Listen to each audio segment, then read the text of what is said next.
Hi, this is Ted Bahas with FullScaleAv, and I have in front of me the new JoeCo Cello. For those of you who aren't familiar with JoeCo has been around for about 12 years now, and they've been primarily in the professional space. So they've been on countless audio for video sessions for TV, for film. The JoeCo recorders do anywhere from 24 to 64 channels of recording without the need for a computer. Recently, this box came out really for a different type of customer, whereas in the past JoeCo has been primarily in the production side of things, post-production and live recording.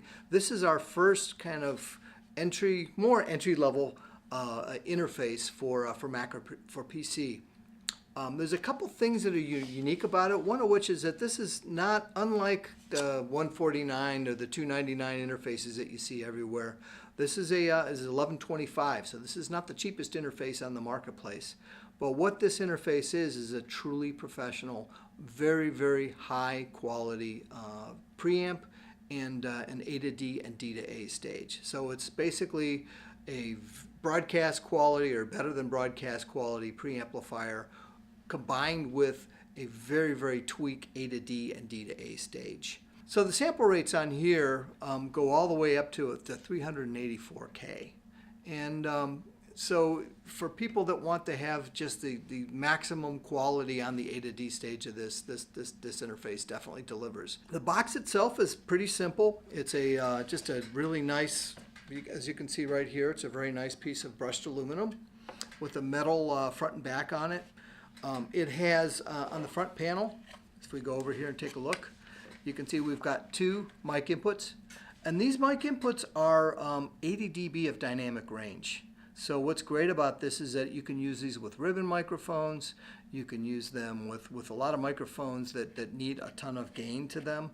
They also have a true 48 volt phantom power on it, so if you're using microphones that consume a lot of juice, these are going to have no problem at all.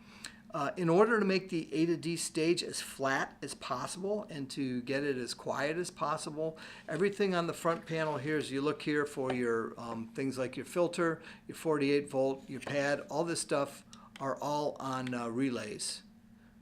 So as I push a button, you can hear actually these things clicking away.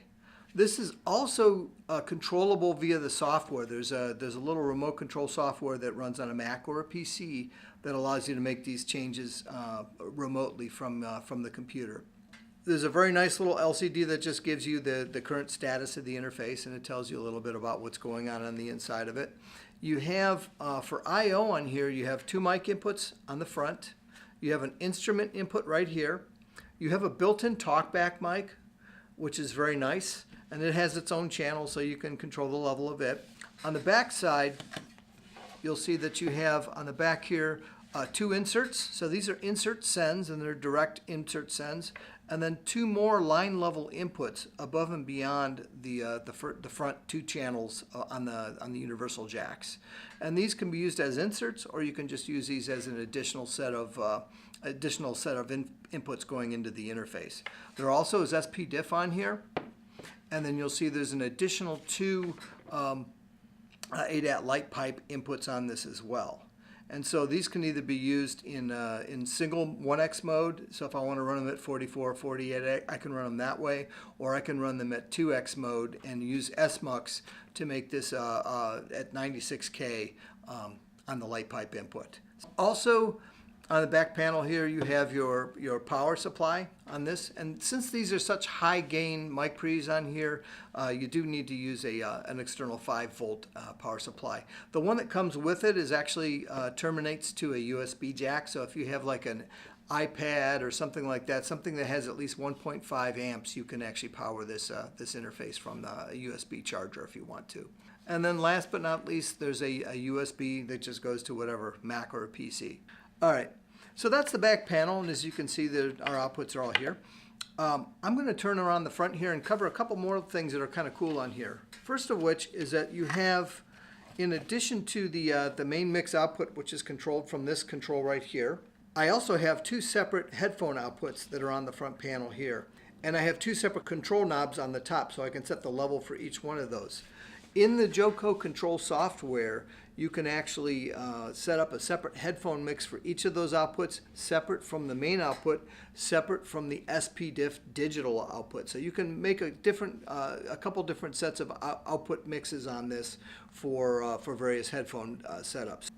We've looked at the front and the back, and now on the side we actually have our Midi ports, and you have a Midi in and a Midi out, and this could be for keyboard information or synchronization. So if you want to run MIDI machine control, whatever, you have that built into the interface. Okay, we're going to take this into the studio and give it a listen, and you're going to see that on another video. So this is part 1 of part 2, so we'll hold you out for the second part of this video. And be sure to check us out on FullScaleAv.com or this video channel. If you like this video, please hit the subscribe button. And if you would like to be notified when we put other things up there, click on the little bell there, and you should be good to go. Again, Ted Bahas with FullScaleAv.